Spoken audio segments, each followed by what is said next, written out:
Hello there, Master Hellish here, and welcome to a very special Having a Crack. I'm here with Chris, aka Demeggy, and he's here because we're looking at the Fallout New Vegas mod. And you are the lead developer and founder of this mod. That's right. So I'm very pleased to have you. Thank you for coming. Thank you for having me. Okay, so first of all, let's bring it right back. The mod is based on a TV programme, Doctor Who. Yeah. What is it? Doctor Who is a 50-year-old cult British icon television show. It's the longest running science fiction show in the world. It's something that I've been a massive fan of pretty much all the way throughout my life. I'm now nearly 13, so that's like sort of 20 odd years that I've been a massive fan of it.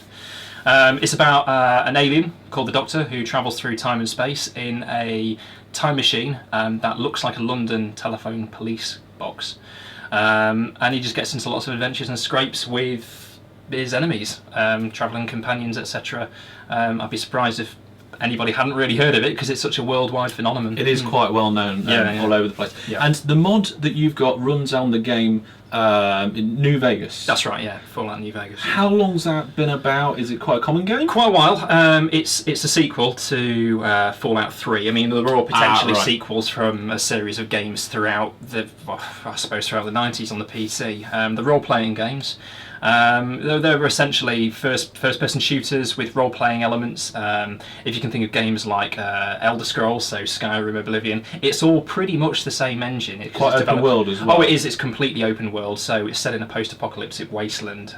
New Vegas is set in the Mojave Desert out in the American states, in sort of around about the 2300s, that sort of era. Okay. Yeah. So you and your team, you've brought the two together.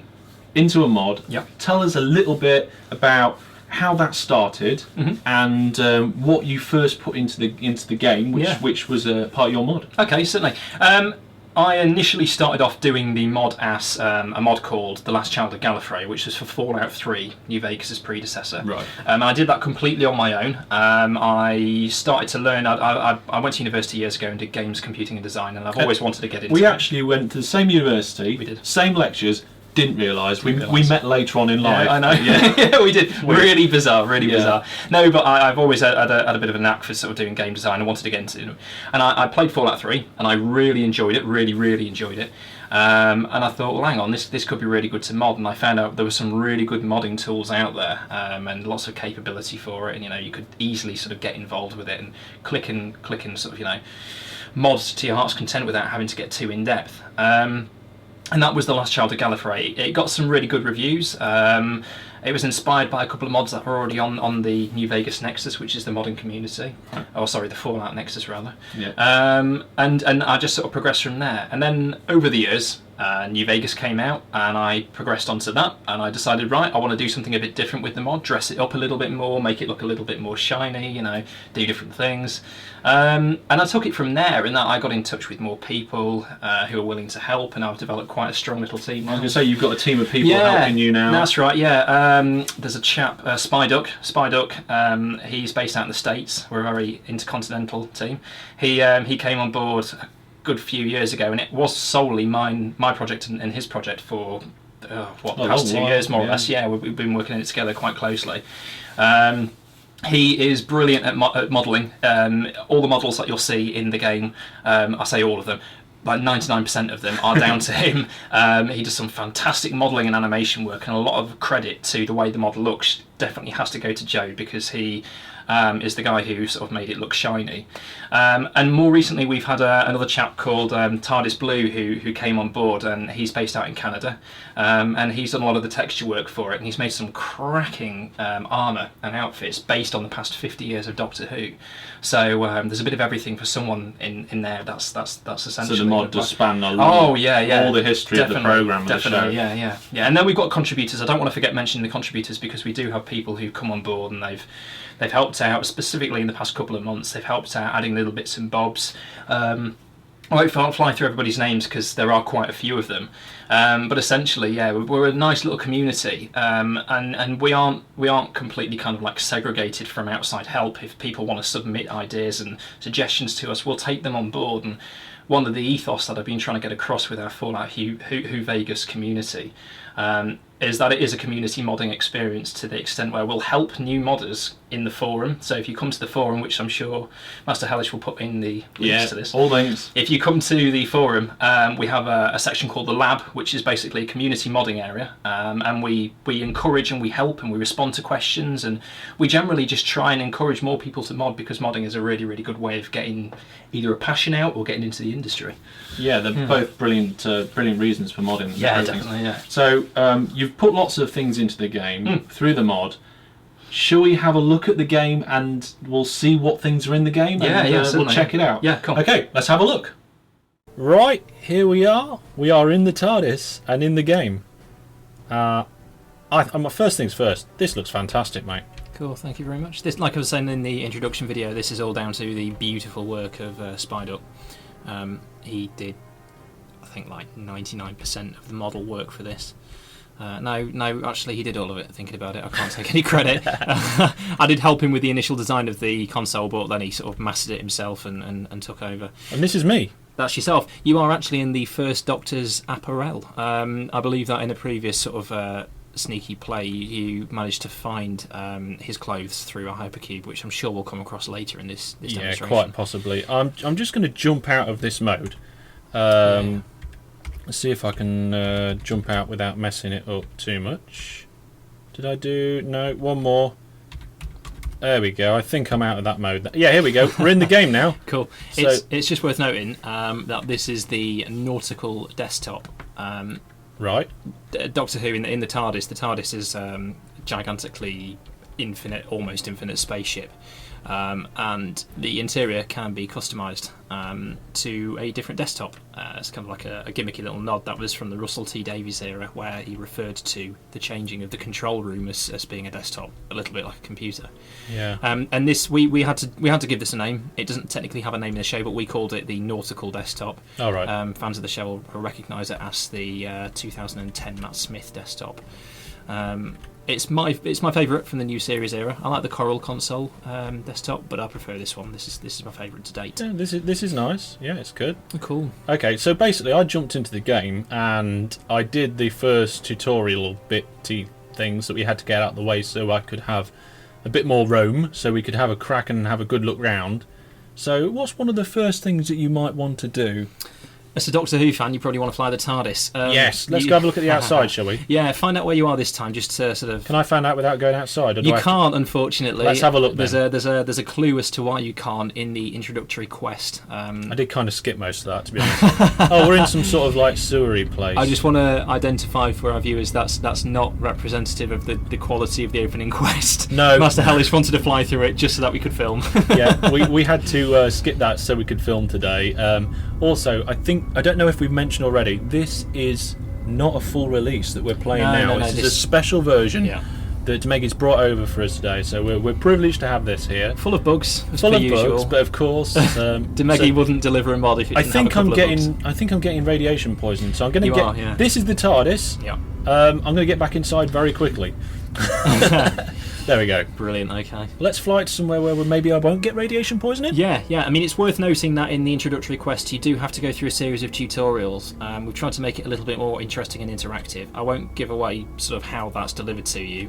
Master Hellish has tried it and he knows what it's about, but it's basically delivered to sort of like allow you to get comfortable with the TARDIS and the mod if you've never played the previous version. Yeah, I mean, I don't think you need any previous knowledge really to enjoy this, but it's a toolbox. Oh, I've already raided it. That's fine. The TARDIS toolkit, that was originally there from a very, very, very old build back in 2010, I think it was. No, 2011. And that was part of a mini-game where you had to repair the underside of the TARDIS. All right. Which is a fun little tidbit for you fans out there. Okay, well, how do we fly it then? Is that what we're going to do? Okay, yeah, basically at the moment I believe that you're at level 2 piloting. If anybody's not played this before, basically there's lots of custom new skills on it. I think Master Hellish character's got a drinks problem there. Yeah, I have got a drinks problem. There's basically a new set of skills applicable to the mod. You've got piloting and then you've got some sort of engineering disciplines. The piloting, basically, it'll unlock certain features and controls of the TARDIS as you go through from level 1 to level 10, and you accumulate piloting experience simply by responding to the controls when prompted during flight. Oh, I see. Excellent. Yeah, that's what I was trying to do when it all went horribly wrong.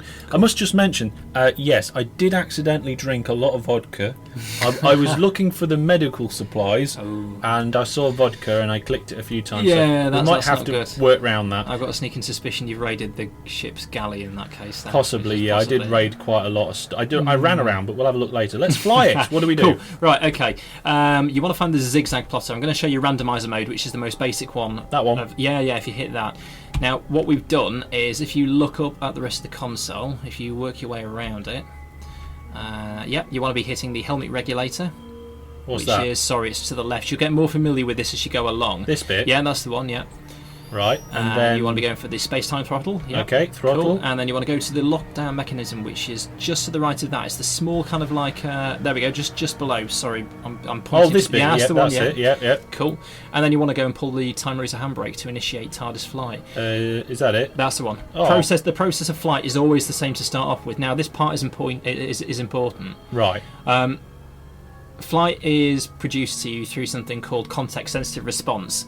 It's a mini game that we designed which would allow you to interact with the TARDIS during flight and respond to it in real time. I'm running around it like it does in the show. Yeah, exactly. Yeah, that's the intention. It's basically supposed to be a little bit manic. Yeah. As you can see, we're trying to get the authenticity going with the time rotor flying up and down, the wires. The camera's shaking. That's not Master Hellish shaking the mouse. Yeah. The camera is shaking. Yeah. Again, that's down to the courtesy of Spyduck for coming up with some insane mathematics. That's fantastic. Master Hellish, if you want to avoid hitting any controls for a moment, I just want to sort of capture how the controls actually explode. Don't press that one. Yeah, if you don't respond to the controls in the appropriate amount of time, the TARDIS reacts quite violently. Oh, yeah, there we go. That. Yeah. It will damage the shield oscillators, and the shield oscillators are just one of many systems in the TARDIS which you need to maintain. Oh, thanks for that. Yeah, so I'll carry on doing carry on hitting it. It's also worth noting for every correct response that you give, you will accumulate piloting XP. So obviously, as you keep flying the TARDIS, you tend to develop more and more XP. Excellent. Okay. It is also worth noting, if you just want to fly the TARDIS, you don't want to develop XP, and you just want to go from A to B, you can hit the blue stabilizers, which are just in front of you, the big bulky things there. Yep. You hit that, and it activates autopilot, and the TARDIS just responds normally. A new feature to build 2.0, which unfortunately we can't show because we've landed, I believe. No, I think we've landed. Yeah, it should have identified that it's landed. It might have been because I interrupted it with his stabilisers, but very possibly. Yeah. You can now alter the speed of your journey. So as you're flying through the vortex, if you want to get to your destination in a hurry, you hit the space-time throttle, and you can choose from a variety of speeds. At the moment, they're set to just some simple sort of test names, but they will be sort of evenly represented in the final product. I think there's something like go fast, go faster, maximum extreme, and hold on to your breath at the moment. Oh, fantastic! we need to. No, I think they sound brilliant. You should keep them in, and then at the end you should have maximum, and then one more notch after that, maximum, and then some more. Get the TARDIS flying back. Should we see where we are? Event 1. Yeah, go for it. Hopefully this has taken us to a brand new direction. The randomizer mode has been in the game for God knows how long. Where's the TARDIS? Know. See, I think it's glitched, unfortunately. So what we're going to do is I think we're going to have to... Master Hellish, if you want to jump back to if you bring up the... Okay, back in the TARDIS, it might be worth just reinitialising the flight again. Let's fly again. Let's go flying again. In case you missed how to do that, folks, this is how you do it. You hit the zigzag plotter with your cane. There we go. Right. Flight mode has been random. activated. Yeah. Yep. So then I need to wiggle that. Yep. Did I do that one? It's worth noting if you've done it incorrectly, you will hear a negative response on the audio. I think. Yeah. No. You've missed a step, so you need to go back to the zigzag plotter again. Right, yeah. And do that. Okay, yeah. And then go to the helmet regulator. Yeah. Do that. Yep, that's right. And then the space-time throttle. This one? Yep. I think I missed the throttle last time. Right, locking down mechanism. Yeah. And then the handbrake. Oh no. Hitting it might work, but yeah. I won't interrupt it this time. We'll do one of the other. I would advise changing the speed on this one, so just to demonstrate how the speed works. If you go around to the space-time throttle... Oh, I need to do this? Yeah, it's probably worth hitting that. Right. Yep. What do I do with that? So interact with it. and then change the speed to maximum extreme. Okay. And you'll get there in a lot quicker time. It's worth noting that the does things go wrong a lot quicker? yeah, that's basically the gist of it. If you want to get there faster, you've got to be more responsive to the TARDIS controls. So you're making me do difficult things. That's not good. Stuff is blowing up already. You can change the speed back down to the lowest setting again. Oh, Christ! If you like. You've landed though, so it's a bit irrelevant. I have faith this time that has worked because we were informed about it. Yeah. If it hasn't, I might cry. No, we're good. We're good. And no, we've got a right. Unfortunately, the TARDIS seems to have a technical issue. This is a known bug that was in Fallout New Vegas 1.0. A lot of you who played that are probably aware of this. We never actually did establish what the cause of the bug was. It's nothing to do with the mod itself. It's something to do with the way Fallout New Vegas loads its interior cell structure, the way objects load. It's something that we're going to try and work on fixing, obviously, because you don't want an invisible police box. Indeed. There we go.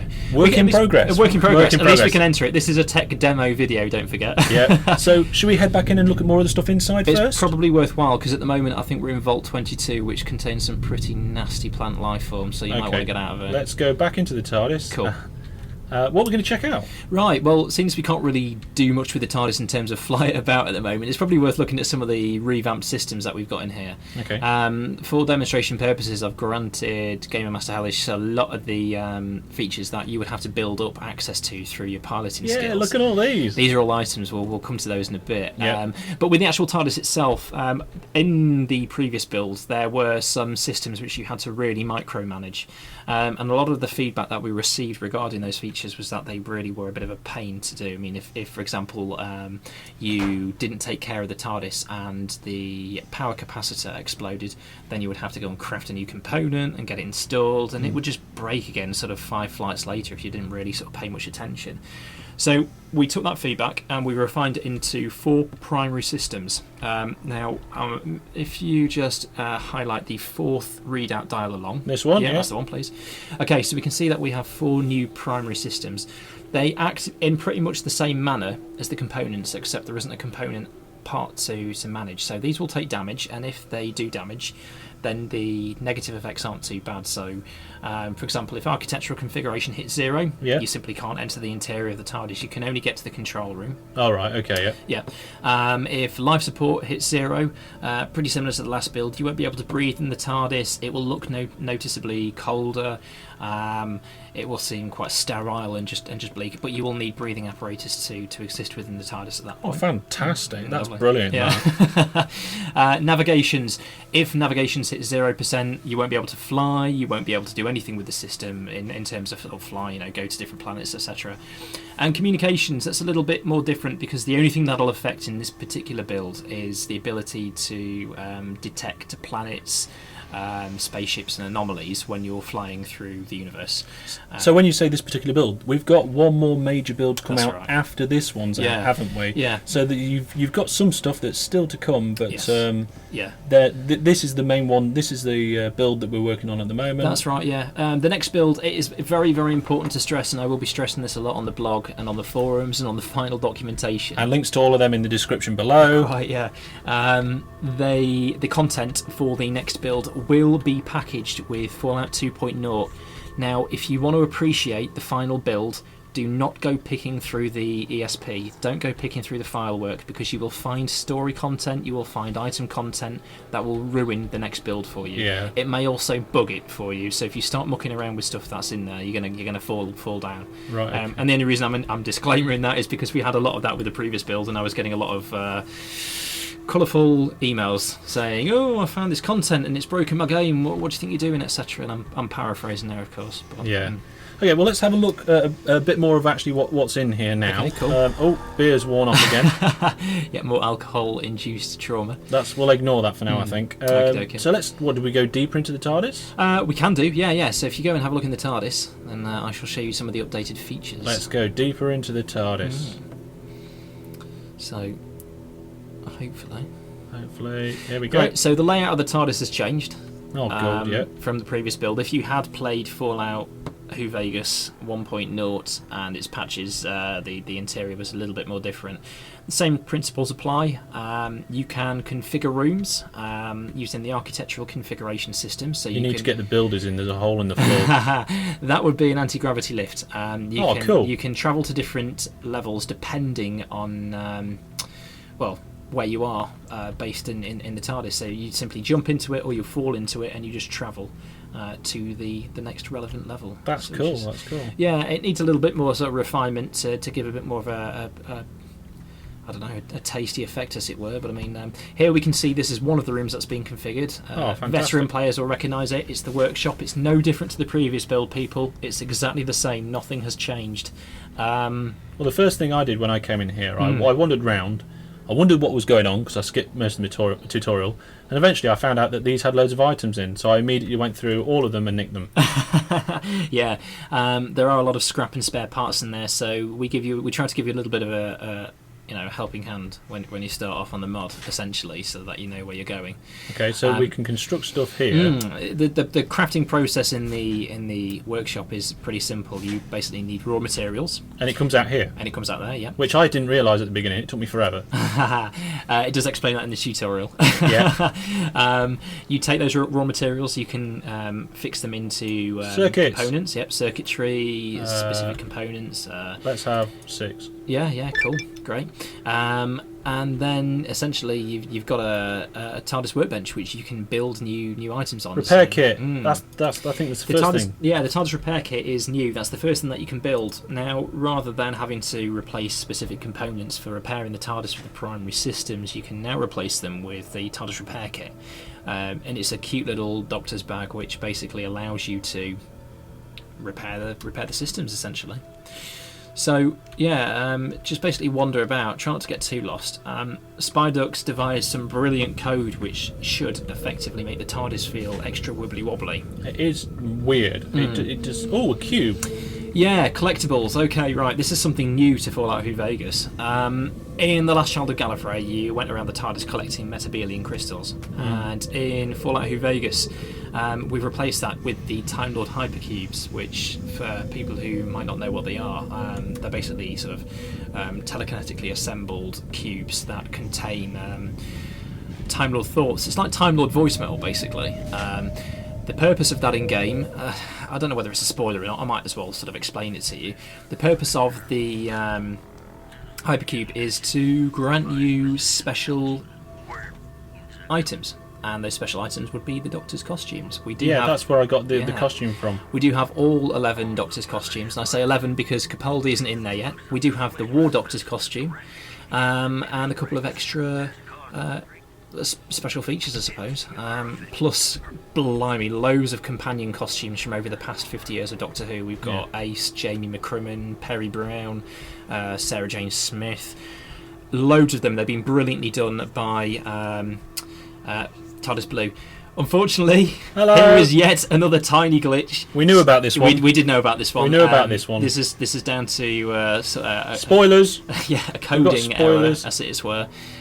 Something that Spydoc's been working on. This is going to add an extra level of wibbly wobbliness to the TARDIS as you're exploring it. It should kind of disorientate you and really throw you about the place. Yeah, you seem to double back on yourself sometimes. There's going to be a lot of that. Yeah, you will really get really confused and lost in the TARDIS. I was just trying to go back to the control room. I've ended up in a completely different place. Do you know what? I'm completely lost myself now as well. If you just keep walking, I'll get my bearings in 2 seconds. I'm going to go this way. Yeah, turn right here, I think. So, and then I'm going to go this way. Yeah, here we go. Yeah, right. Cross over there and then turn left. Nah. Okay. There are some new rooms in Fallout New Vegas. This new build that we've got. You've seen the bedroom so far. You've seen the ship's galley. The wardrobe, which is in the old one, that's there.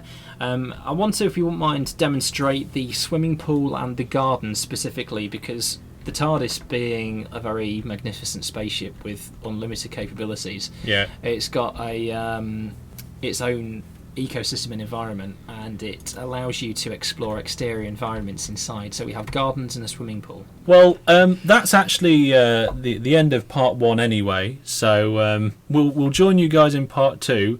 So thank you. See you next time. Thank you very much.